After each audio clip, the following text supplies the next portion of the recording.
Hey, everybody. Welcome to the B2B Revenue Leadership Podcast. Hey, what we do on this podcast is talk about what B2B sales and marketing leaders, operators, and experts are doing today to really break through and grow their businesses at exponential levels. Let's get it in the interview. At the end, I'll give you an update on my courses, and you can check out my website at b2brevenue.com, and it's Brian G. Burns on LinkedIn. Hey, Dana, thanks for joining us today. As a way of getting started, tell us a little bit about yourself. Well, thank you very much. I'm a practice leader for Serious Decisions. I run a sales operations practice. I lead a team of analysts, and all we do is research on sales operations and more recently on revenue operations. I've been in sales operations for myself for the last 19 years and have worked for mostly CSOs and CROs and being their right-hand person to help them lead the sales organization. So thanks for having me. I really appreciate it. Yeah, I think this would be a great topic because it's becoming more and more important, operations. And how do you define it? Well, with sales operations, we released a piece of research at Serious Decisions a few years ago called the Serious Decisions Sales Operations Sunburst Model. And we define the 7 accountabilities for sales operations. The big one is really setting the sales strategy and the plan and working with the CSO or the CRO and helping them basically negotiate with finance and also ensure that they're working closely with marketing and HR and the other organizations that touch sales. So in sales operations, most of the time we've got MBAs or we've got finance or operations backgrounds, and we try to bring that level of expertise to the CSOs to even the scales between most specifically sales and finance. And one big way to do that is through strategy and planning. And included in that is sales compensation design. We know that if finance is the organization that's basically setting the compensation plan, they tend to focus a little bit more on cost containment and really keeping things light for the sales force. So we focus on trying to make sure that it's motivational in addition to being something where it's cost effective as well. Because certainly over the last few years, that's kind of got a little out of hand, focusing on the containment versus the upside. Oh, it really, anytime you walk into a sales organization for the first time, I generally look at the sales compensation plan. And if I found that it's been designed solely by finance, it's generally pretty onerous. And they design it because there was one bad sales rep out there that did something terrible. Therefore, they try to punish the whole sales organization with it. And that's a bad thing. Or they did something amazing. Or they did something amazing and it cost the company a tremendous amount of money and they love the results, but they hate the commission payment. And that's it. And I think that is one of the main ingredients because it kind of goes mad in a snowball. When I got into sales a long time ago, they'd over-assign quota maybe by 5-10%. And today it seems it's like 50, 100, 150%. And you know why they do that too, Brian, is because they don't understand the cost of attrition while they're going through their models. The research that we've done is the optimum amount of overassignment is 10%. If you start to go above that, then you start to affect attrition. And when you have attrition, then you've got uncovered sales territories. Most companies say that it takes 6 months to ramp up a new rep, but it's really more like 12 to 18 months. You've got the cost of going out there and try to find the top talent. And then you have to train them and onboard them. If they would only take into consideration that attrition cost, they would be a little bit less eager to move things around on a spreadsheet because they know what it would end up costing them in the end. And it's just gone mad because every level it goes down. And I've experienced it, from being on the board of a company where they take the number that they want to go and the CEO gets 10% on top of that. The VP of sales gets, another 10%. Then the sales leaders get 10% on that. And all of a sudden, for everybody to make their number, the company would be doing 2 or 3 times. Yeah, and it stacks up. If you put 10% on top of 10% on top of 10%, by the time you get down to the last person, they've got exponential quota over assignment. And what ends up happening is at the end of the fiscal year, you've got the CEO and the chief sales officer in front of the company saying, hey, we had an awesome year. we made our number, and the reps are looking around at each other saying, hey, we didn't make our number, but you did. How is that possible? Yeah. And they end up just costing themselves in the end. It's a really short-sighted strategy to go overboard with overassignment. You got 3 people going to club. Yeah, 3 people going to club, and one of them happens to be the CSO and 2 their direct reports. So. Yeah. Now, where do you draw the line between what is the CSO's job and what's the operations job? Is that a clear distinction? It's pretty funny. Well, I've got a military background. I started my career as a military officer, and you can't argue with a model that's been around for 300 years that's rarely been changed. And if you look at military structure, it's remained relatively stable. And every commanding officer in the military has an operations officer behind them. Yeah. And that person's really the chief of staff. So I have conversations with CSOs and with operations professionals. They're probably in 80% of the same meetings all together all the time. And you think about the role of the commanding officer as the person that's supposed to set the strategy, and then the executive officers to make sure that it gets executed. And in cases, we also advise on the strategy as well. So there's a ton of overlap out there. And I think you find people like me that just love being that second person in charge and to be the one to support the CSO and making them successful. And in my career, I've made some CSOs tremendously wealthy, and that's really rewarding for me. And of course, there's benefit to me too, because I get to be part of the action and I get to be part of sales. I love being around salespeople. I love inspiring them and helping them do what they do. And I've worked at companies where that role either didn't exist or it was more of a pure administrative role, somebody with no sales experience or acumen who just managed the forecast, hounded the reps, expedited things, scheduled things. And all that work kind of got pushed down to the field reps. And, every time you add something to a salesperson's day, that's revenue that's not going to be attended to. I completely agree. And I think a really great sales operations leader will create a board of advisors for themselves. And it's the group of individuals inside of the sales organization who they trust. For me personally, I would go out there and I would find who the top reps were, and I would ask them to sort of advise me on what their issues were and how I could help to solve their problems. A couple of cardinal rules is never go off to the sales organization and ask them for information that should be readily available somewhere else. So if you're asking them to fill out spreadsheets and complete emails when you should be able to go into the CRM system and find it yourself, then don't do that. And if you have to do it once, then fix the problem so you never have to do it again. Don't put additional burden and additional work on them. You have to be a great sales operations leader. You have to love salespeople. You have to appreciate their struggle, and you have to figure out ways to help make them more productive, because that's what we're really there for.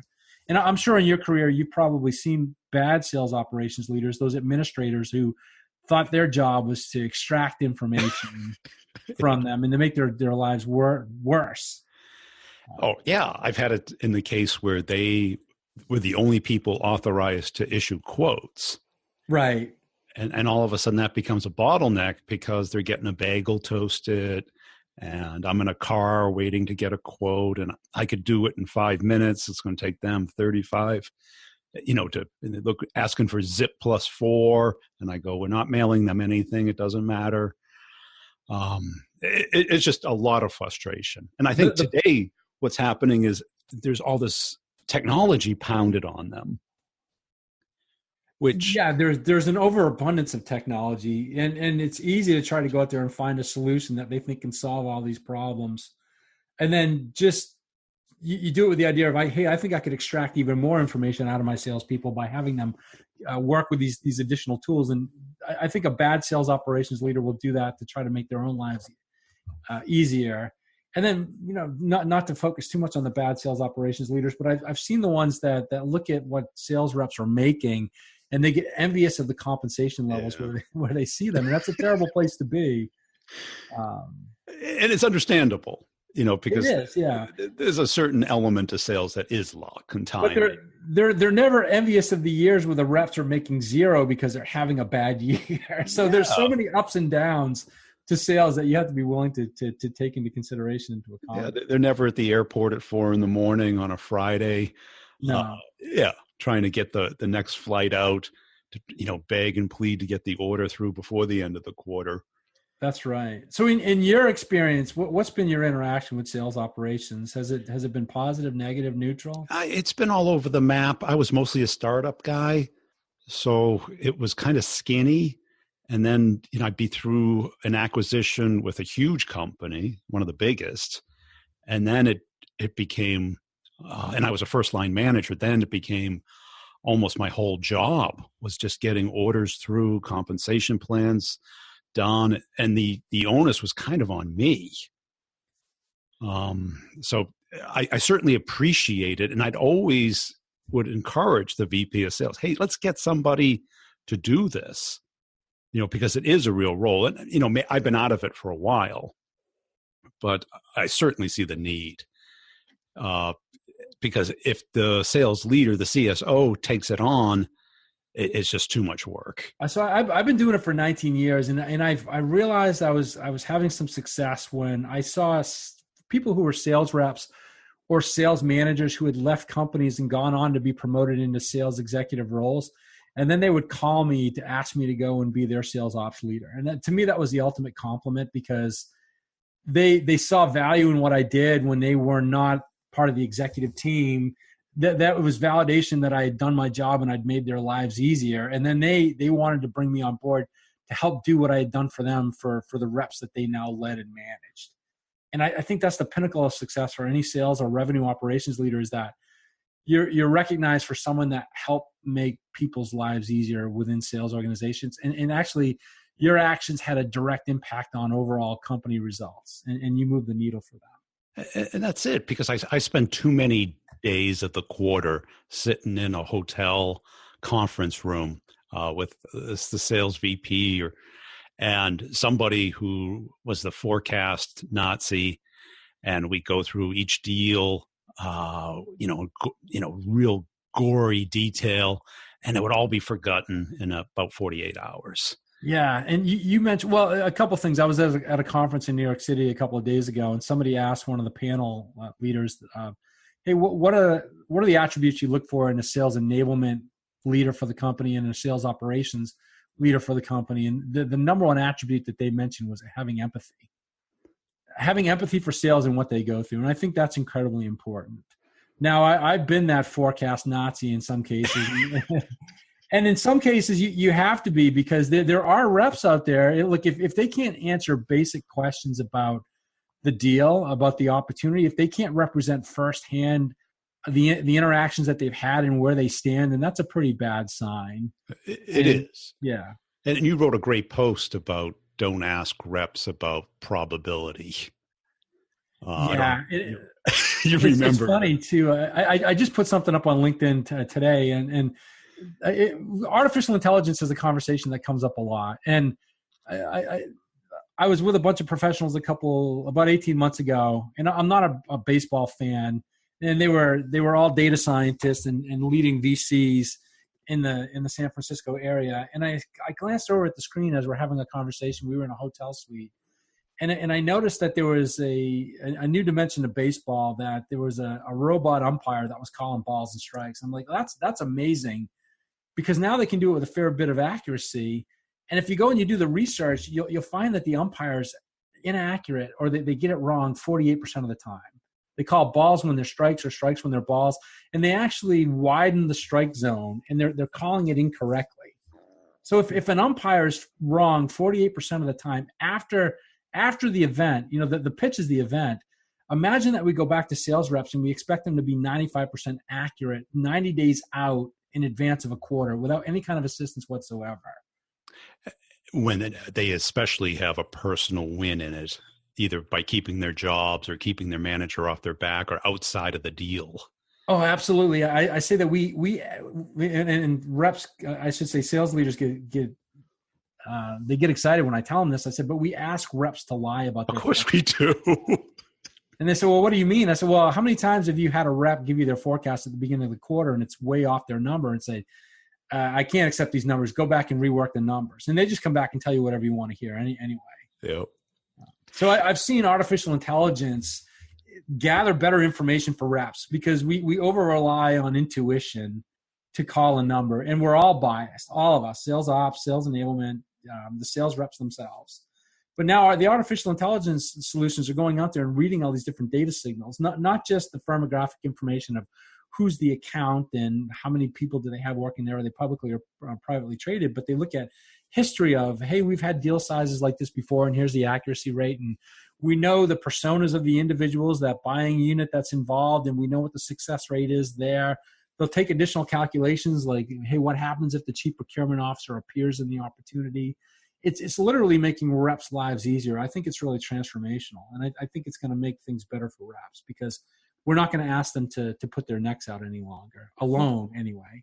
Well, that's it. It can take in so many of those variables that aren't just kinesthetic feelings or butt covering or, planning purposes. And, that article really hit me because I can't tell you the number of meetings I sat. What's your commit? And what's your gut? And all these things that are 90 days out where, we just got off of a quarter. The manager just came back from vacation. You've got a flight at 5:00 and you want to get out of that room as fast as you can. And you basically say whatever they want to hear. Absolutely. And it helps nobody. The company doesn't change its plan based off of it. And then it just becomes this torture process and nobody's being helped. Absolutely true. And then you ask them, what's your commit? And then they'll give you that. And you say, okay, what's your blood commit? Like the first one wasn't good enough. Which one can I hold your kid against? Right. It's sort of a ridiculous. Well, the purpose of forecasting, there's a number of different purposes for it. And I think a lot of people misunderstand that it's solely about predicting the future, because it's not only about that. Some of it is predicting the future so that you can gain some credibility with the stockholders and with the board to let them know that you know what you're doing.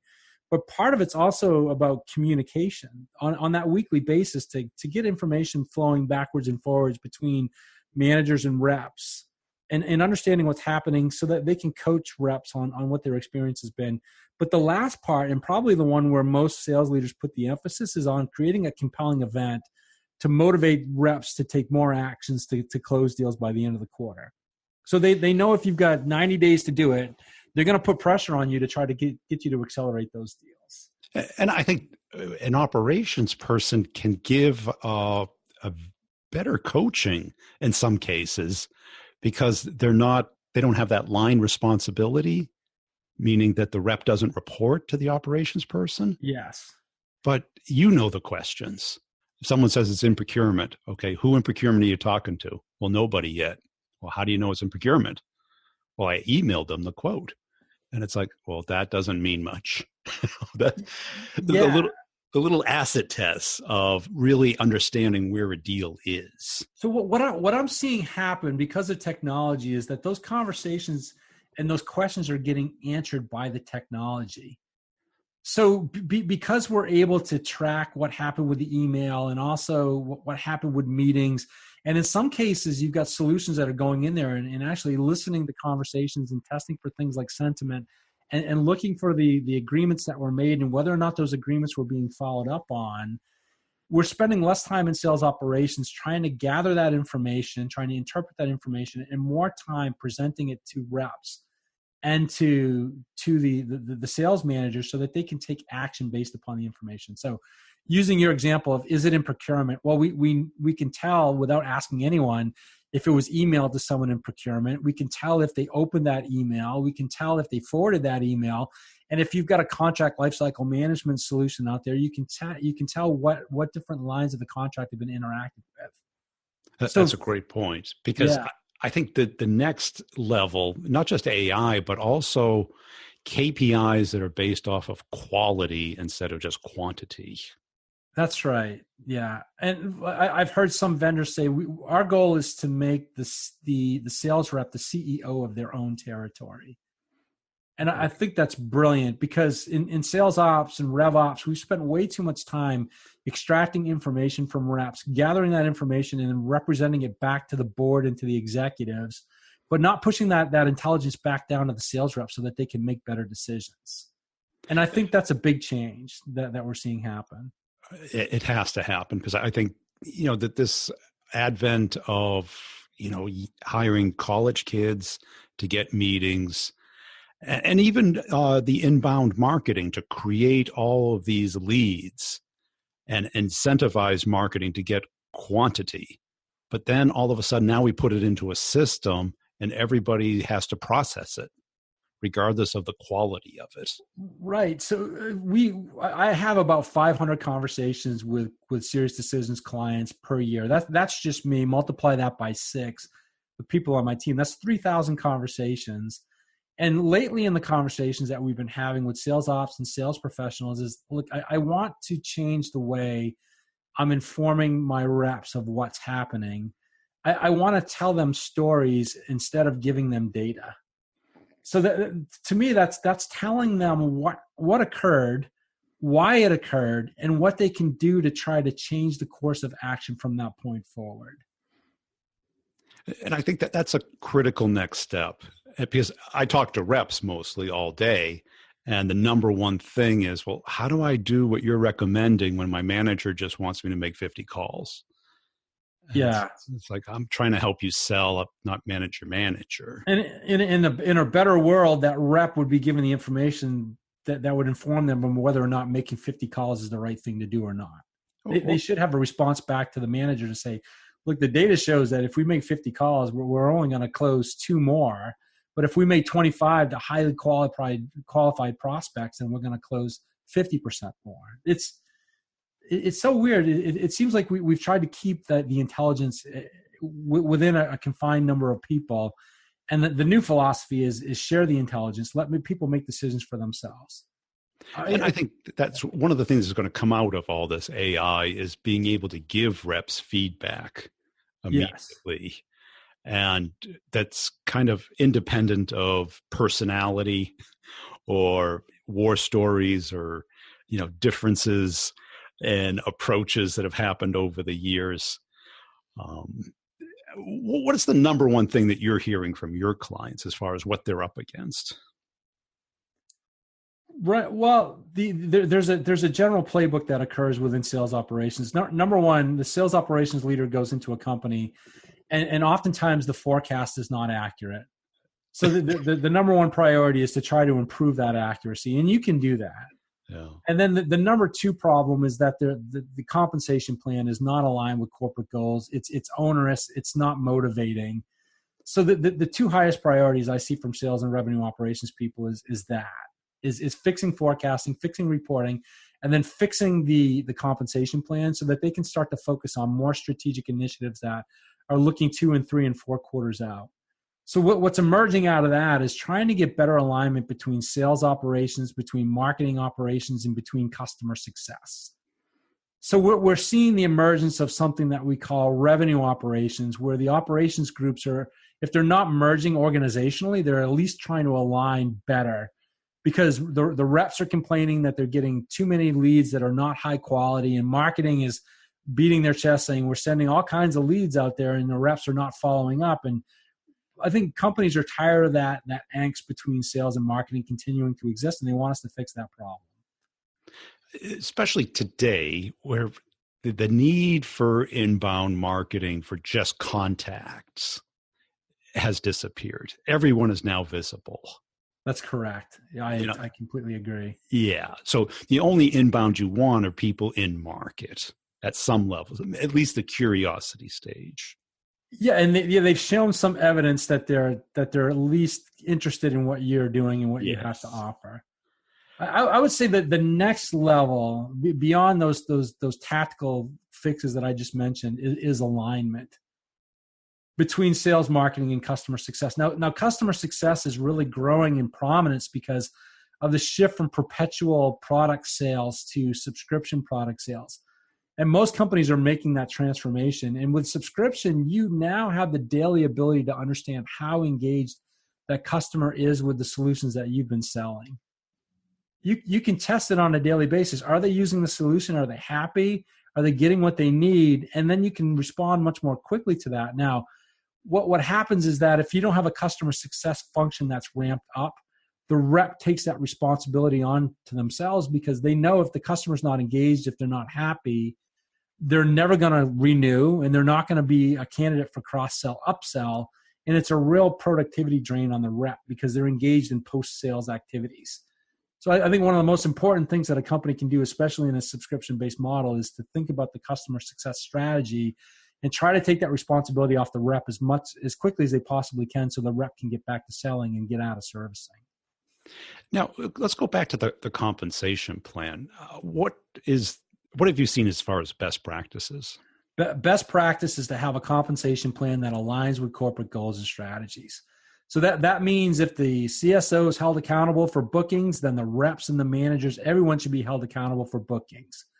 Another best practice is to have no more than 3 quotas set per sales plan, what we call performance measures.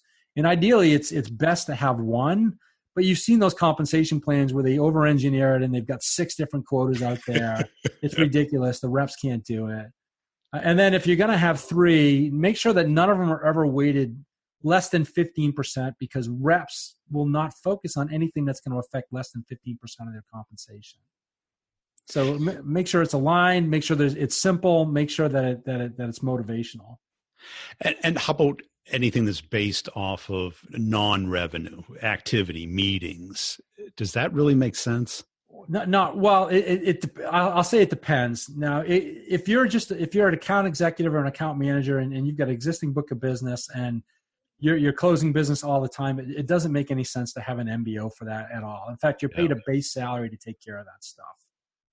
Now, it can make sense if you're a strategic account manager and you've got a mega account that you're trying to land, and it's going to take 2 years for you to make inroads into that. You can't pay that rep on bookings, right, or on revenue. You've got to give them something that pays them for the sales activities that occur. There's 6 different transformation points. There's opportunity identification, opportunity qualification, which is really what an LDR would do, or a strategic account rep trying to get into an account for the first time.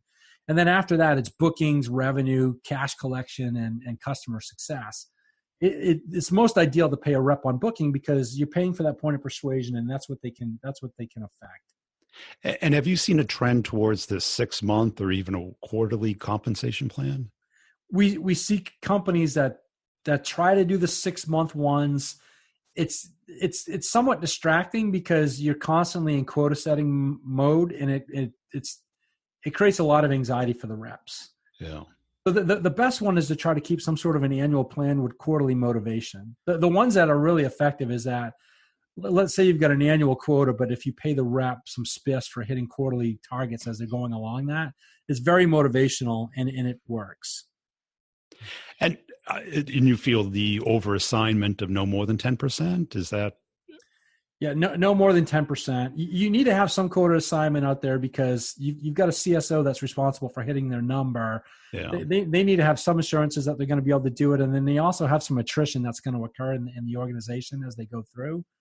So it's a decent practice to have 10%, but no more than that. And do you see any companies putting caps on them, or? Caps are a dirty word in compensation. Of course, I see it all the time. It's a really stupid thing to do.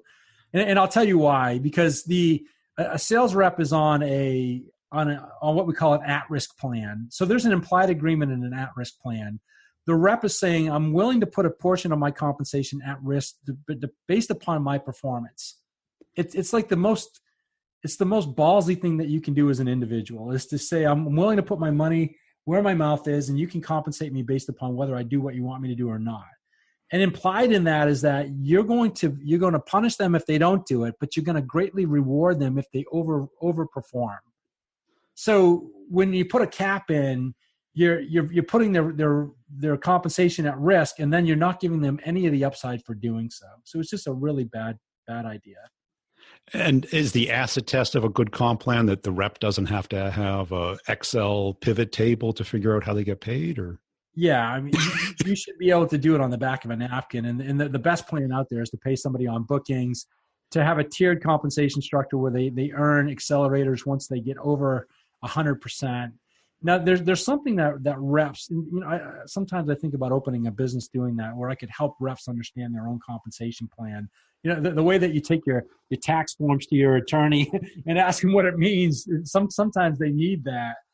But the great compensation plan will have a leverage of 3x.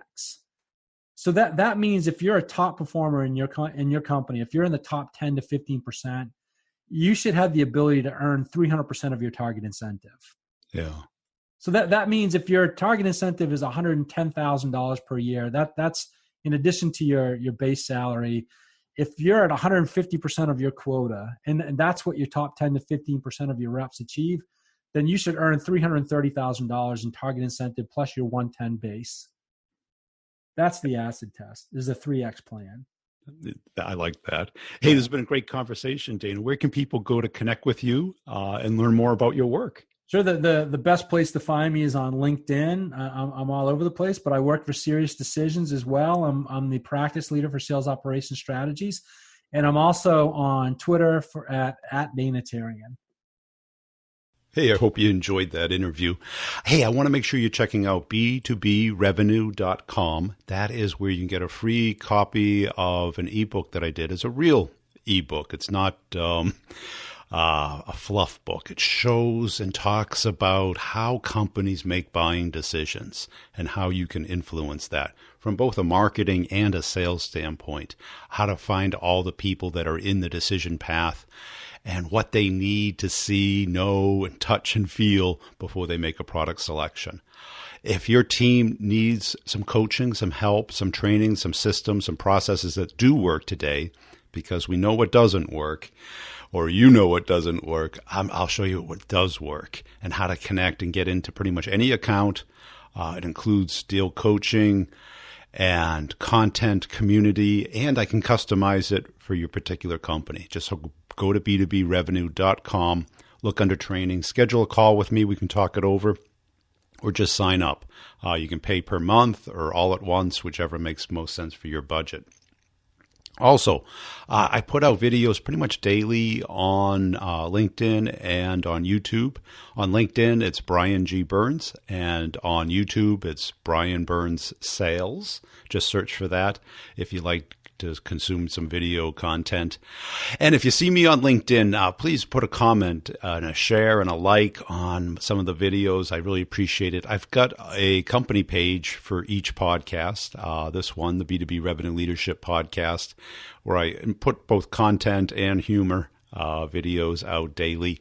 And tell a friend about the podcast. Really appreciate you listening. Check out the show notes for all the partners and the connections you can make there, the coupon codes for the products to evaluate them, see if they're a right match for you. And we'll see you next time.